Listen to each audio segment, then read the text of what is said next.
ಸುದೀರ್ಘವಾದ ಉತ್ತರವನ್ನ ಕೊಟ್ಟಿದ್ದೇನೆ. ನಾಗೇಂದ್ರ ಬೇಕು, ಅವರು ಕಳೆದ 3 ವರ್ಷದಲ್ಲಿ ದಲಿತರು ಬೇಡ, ಏನು ಭಗವತ್ ಸಮಿತಿ ಮತ್ತು ಆಪ್ ನಲ್ಲಿ ನಾಗೇಂದ್ರ ಬೇಕು, ಅದಾನಿ ಬೇಕು, ನಮೂನೆ 53 ಡಿಸ್ಕಷನ್ ಮಾಡ್ತಾರೆ.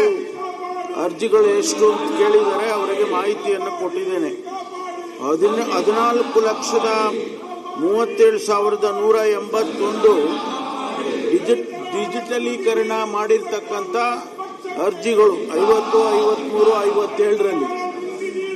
ಆಮೇಲೆ ಜಿಲ್ಲಾಧಿಕಾರಿಗಳಿಂದ ವಜಾ ಮಾಡಿರ್ತಕ್ಕಂಥದ್ದು ಸುಮಾರು 6,98,933.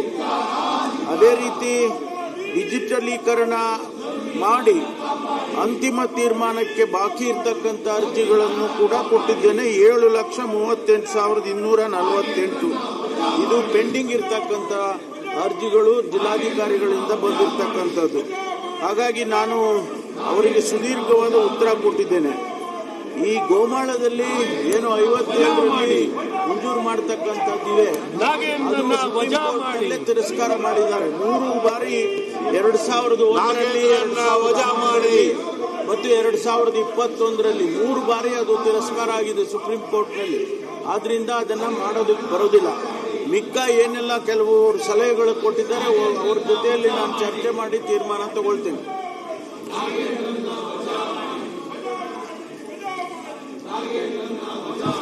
ಈಗ ರವಿಕುಮಾರ್, ಶ್ರೀ ಡಾಕ್ಟರ್ ಚಂದ್ರು ಲಮಾಣಿ, ಮುನಿರಾಜು, ಶಿವಣ್ಣ ಬಿ. ಸನ್ಮಾನ್ಯ ಸಭಾಧ್ಯಕ್ಷರೇ, ಆನೇಕಲ್ ಶಾಸಕರಾದಂತಹ ಸನ್ಮಾನ್ಯ ಶಿವಣ್ಣವರ ಪರವಾಗಿ ಚುಕ್ಕೆ ಗುರುತಿನ ಪ್ರಶ್ನೆ 1625 ಮಾನ್ಯ ಪಂಚಾಯತ್ ರಾಜ್ ಮತ್ತು ಗ್ರಾಮೀಣಾಭಿವೃದ್ಧಿ ಸಚಿವರನ್ನ ಕೇಳ ಬಯಸ್ತೇನೆ.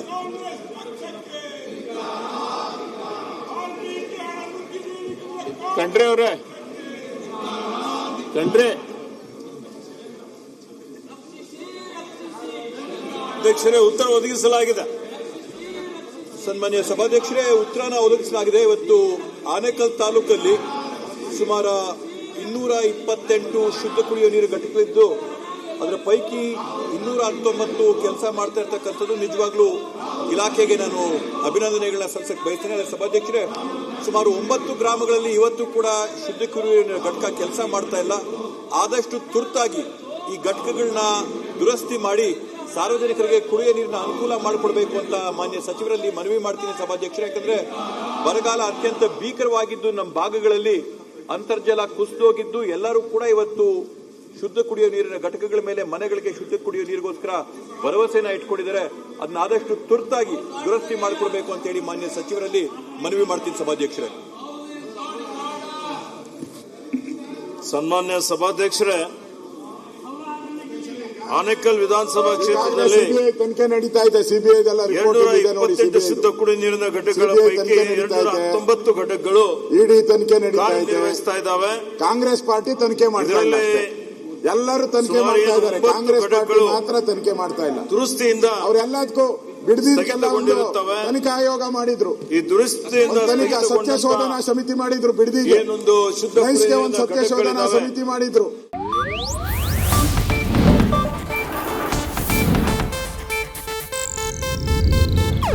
ಇದು ಏಷ್ಯಾನೆಟ್ ನ್ಯೂಸ್ ನೆಟ್ವರ್ಕ್ ಪ್ರಸ್ತುತಿ.